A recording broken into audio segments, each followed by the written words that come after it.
Now we're going to talk about lane changes. And one of the biggest mistakes that people make when they're doing lane changes, kids that I'm teaching, the moment I say the word lane change, our foot mysteriously vanishes from the gas pedal, gets on the brake pedal, and we start lowering our speed unacceptably.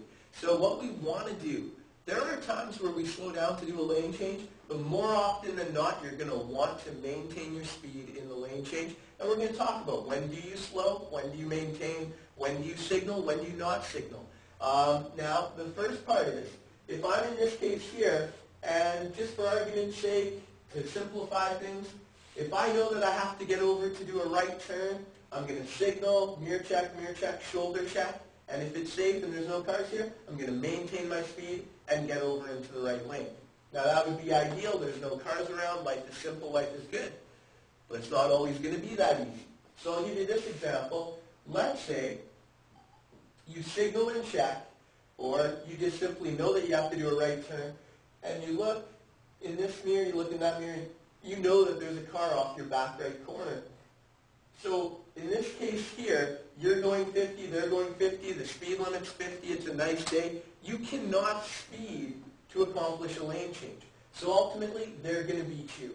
So all that you have to do, if it's just you and one other car, you're just going to ease your foot off the gas. You're not going to go to the brake pedal. You just ease your foot off the gas, let them win, and they're only going to win by so much because you don't want the next wave of cars to catch up. And if you press your brake pedal, that might be exactly what happens.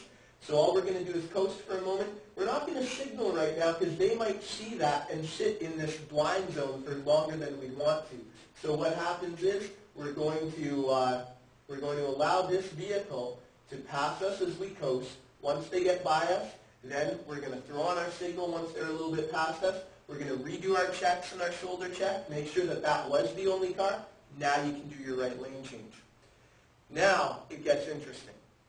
One car should not be a very big issue. If they're going lower than you or you're well ahead of them, you get the lane change done. If they're like this, you let them win, you get in right after.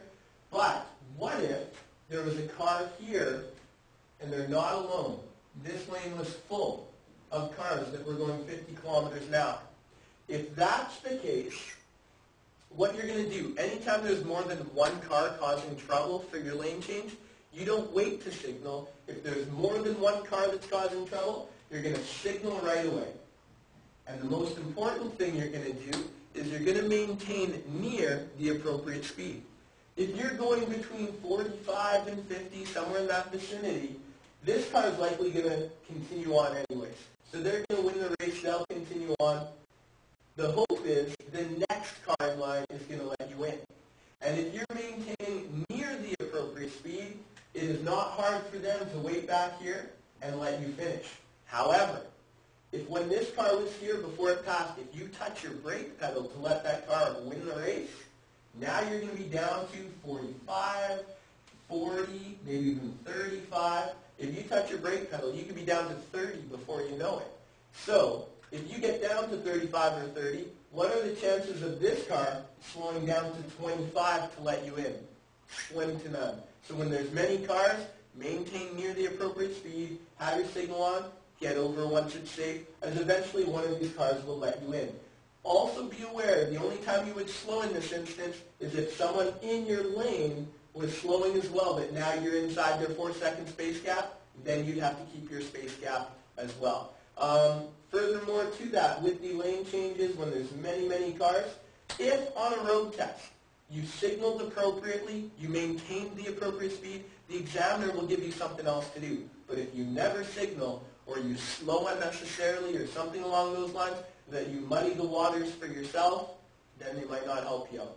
So make sure you're doing those good things for that lane change.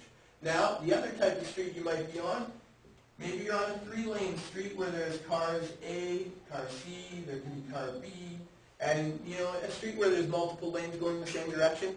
The only thing I have to offer above this is make sure when there's more than one lane, don't just worry about B, because what if as you go to try and get into the second lane, what if lane C has the same idea? So you have to be aware of all of these lanes. The other thing is, if you're in a position where it was safe to do so, you can change more than one lane at a time, but it is up to you to make sure that you know it's safe. And obviously, if you do 2 lane changes and in the 3rd lane there's a collision, chances are you're responsible, so you have to know that it can be done safely. And those are most of the principles behind safe lane changing.